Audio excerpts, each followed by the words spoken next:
So in today's video, I'll give you the 5 reasons I think Puerto Escondido, Mexico might be the next digital nomad hotspot. So good evening YouTube from my rooftop here in Mexico City. This is actually my last week in Mexico City. In 3 days, I'll be hopping on a plane and headed to Hanoi. I spent almost the entire month of June in Mexico City, and while I adore this city, I needed a break from the hustle and bustle. So last week, me and 5 of my remote year compadres decided to book a trip down to Puerto Escondido, Mexico in the state of Oaxaca. Puerto Escondido is a small Mexican surf town with a population of about 45,000. If you're a surfer, you've definitely heard of Puerto Escondido. It makes the top 10 list of best places to surf in the world every single year. And recently, Puerto Escondido made the New York Times and CNN list of top destinations that you must visit. But even with all this press, Puerto Escondido is still a very low-key place to visit. There are no Marriotts, no Hiltons, or any other big hotel chain or resort here. The only places to book are people's personal residence on Airbnb or small mom and pop motel and hostels. As I mentioned before, I traveled to Puerto Escondido with 5 of my amigos from remote year. 1 is a lawyer, 2 are corporate training program developers, 1 is a real estate marketer, and the last 2 are product managers. Since we headed to Puerto Escondido on a Tuesday, we would all need to work remotely while enjoying the beach. In order to meet this work, live, play lifestyle, we decided to stay at a Selena. If you've never heard of a Selena before, they're kind of a cross between a hotel, a motel, a hostel, a resort, and a co-working space. The Selena we stayed at would fit into anybody's budget. They had a $7 a night bunk bed in a 10-person bungalow, all the way up to a $100 a night room with sweeping ocean views and everything in between. The internet at that Selena was about 20 up and 20 down. Well, that might not be the best internet in the world. It was good enough for the lawyer that we were with to file briefs to the court, and it was good enough for my other colleagues to participate in video teleconferences from the pool. There are also cafes and other hostels scattered throughout Puerto Escondido that have similar internet speeds. Okay, so why do I think this is a future potential digital nomad hotspot? Well, I got 5 reasons. The first reason, it is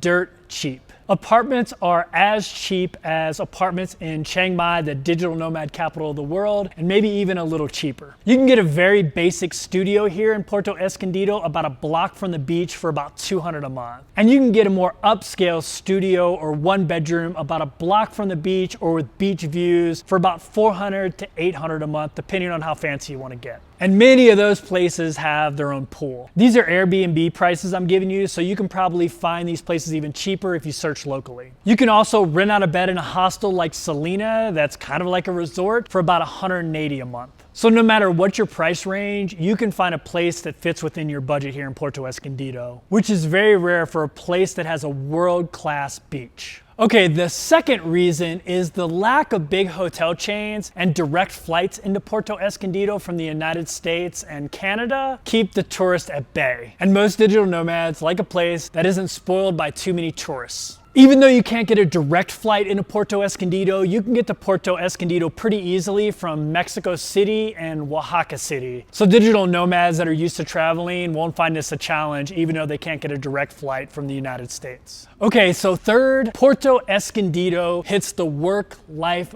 balance sweet spot. Okay, so what do I mean by that? The internet isn't the fastest in the world, but it's fast enough to get your work done, and then you can chill and enjoy the small town vibe of this Mexican surf town. I lived in Hawaii for about 9 years, and this place really reminds me of Haleiwa town on the north shore of Oahu. It's just a really chill and cool place to hang out at. You really can't beat the vibe here, and I think most digital nomads would enjoy that. Just a quick little break. If you're enjoying this video, please hit that like button. It helps more people find it, and they can figure out whether or not they want to spend some time in Puerto Escondido as a digital nomad. Okay, and the 4th reason is Puerto Escondido is in Mexico, and you have a much longer tourist visa here. One of the biggest pains that digital nomads have to endure is worrying about a tourist visa expiring. Many places like Thailand have a 30-day that you can extend to 60-day, and then you got to do a visa run. You don't really have that issue in Mexico and Puerto Escondido. Most Western countries get 180 days in Mexico. So that's one less thing you have to worry about as a digital nomad. Your visa's not gonna run up all of a sudden. It can also make your cost of lodging go down because you can negotiate a cheaper price since you can stay a little bit longer without having to leave the country. And the fifth and final reason is that there are so many cool things to do here in Puerto Escondido.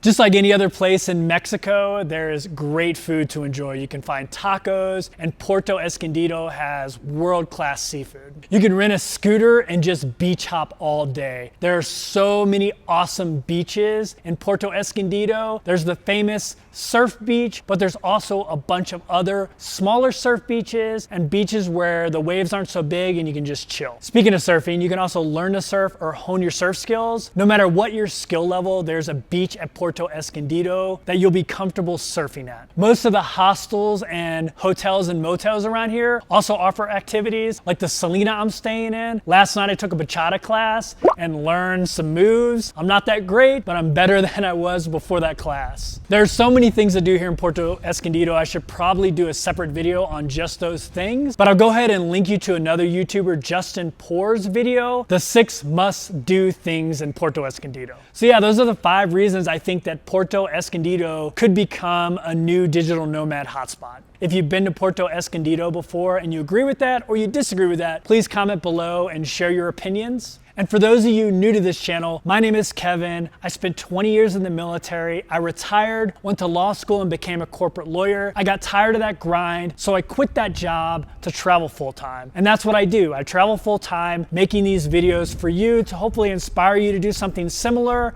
or for you to live vicariously through me. So if that kind of content interests you, please make sure you comment below. Thanks for watching and see you next week when I'll be in Hanoi, Vietnam.